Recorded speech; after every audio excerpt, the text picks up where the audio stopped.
एक बात तो स्पष्ट हो चुकी है कि अगर कहीं चुनाव हो और भारतीय जनता पार्टी को 1% भी लग जाए कि उसके खाते में सीट जा सकती है, तो भारतीय जनता पार्टी उसे छोड़ दे, ऐसा समझना ना समझी। मध्य प्रदेश में भी कयास लगाए जा रहे थे कि बड़ा आसानी से राज्यसभा चुनाव हो जाएगा, लेकिन अंत आते आते क्या हुआ?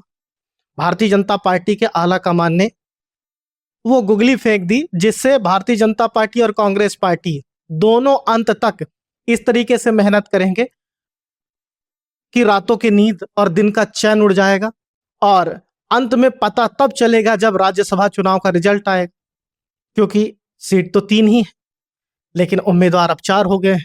भारतीय जनता पार्टी ने तीसरा उम्मीदवार दे दिया है महेश केवट को, और कांग्रेस पार्टी की तरफ से एक उम्मीदवार मीनाक्षी नटराजन है ही। तो कुल मिला के अब खेल खुला हो गया है, और खुले खेल में कौन जीतता है कौन हारता है यह देखना बड़ा दिलचस्प होगा। तो भारतीय जनता पार्टी के हाई कमान ने दोनों पार्टियों के लिए काम दे दिया है, भारतीय जनता पार्टी मध्य प्रदेश को भी और कांग्रेस पार्टी मध्य प्रदेश को भी। भारतीय जनता पार्टी को अपने तीसरे कैंडिडेट को जिताने के लिए 10 विधायकों की आवश्यकता होगी, यानी कांग्रेस पार्टी के 10 विधायक क्रॉस वोटिंग करें, और कांग्रेस पार्टी को अपना जिताने के लिए 58 की जरूरत होगी, जबकि बहुमत 63 का है। यानी दिलचस्प, कितना दिलचस्प मुकाबला है आप इससे समझ सकते हैं। भारतीय जनता पार्टी को 10 वहां से चाहिए, लेकिन कांग्रेस पार्टी को अपने जीतने के लिए मात्र 58 चाहिए, उनके पास 63 है। एक अदर भी जो विधायक जीते हैं उनका भी समर्थन उनको मिल सकता है, तो अपने केवल 58 बचा के रखने हैं, 6 एक्स्ट्रा उनके पास ऑलरेडी है। लेकिन इसके बाद भी मामला दिलचस्प दिखता हुआ नजर आ रहा है। भारतीय जनता पार्टी पूरे कॉन्फिडेंट में दिखाई दे रही है। कांग्रेस पार्टी भी कह रही है कि भारतीय जनता पार्टी लोकतंत्र का चीरहरण जरूर कर रही है, लेकिन अंदर खाने घबराहट तो वहां स्पष्ट तौर पे नजर आ रही है। और हो भी क्यों ना, क्योंकि दांव में इज्जत दोनों तरफ की लगी हुई है।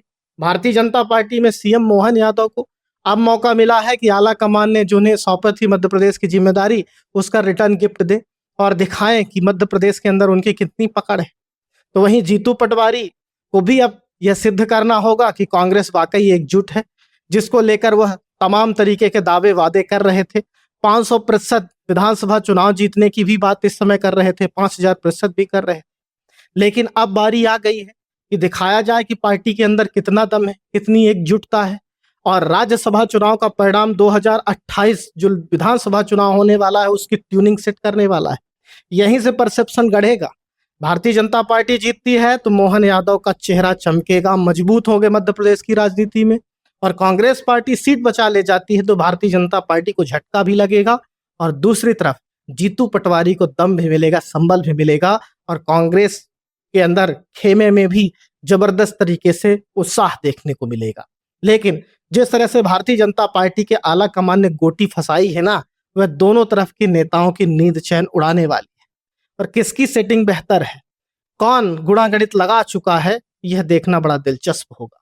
भारतीय जनता पार्टी में जहां ताल ठोकी जा रही है कि तमाम जीत कॉन्फिडेंस के साथ होगी, यानी नंबर गणित उनके साथ है, वहीं कांग्रेस पार्टी अब अपने विधायकों के एकजुटता के लिए तमाम तरीके का प्रयास कर रही है, चाहे विधायकों को अन्य सुरक्षित राज्यों में भेजने की कवायद हो और चाहे डिनर डिप्लोमेसी की बात हो।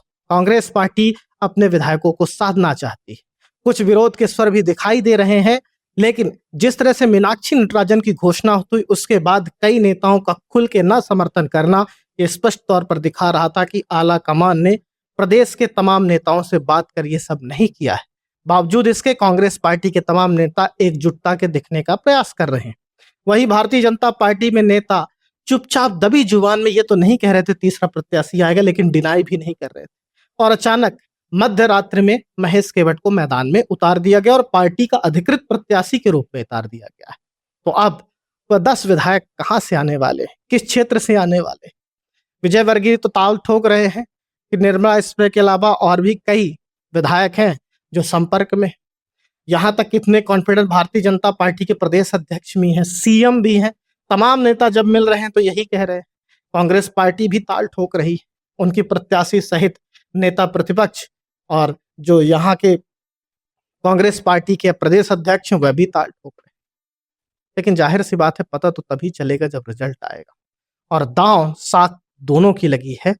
और भारतीय जनता पार्टी ने जबरदस्त तरीके से दिलचस्प इस चुनाव को बना दिया है।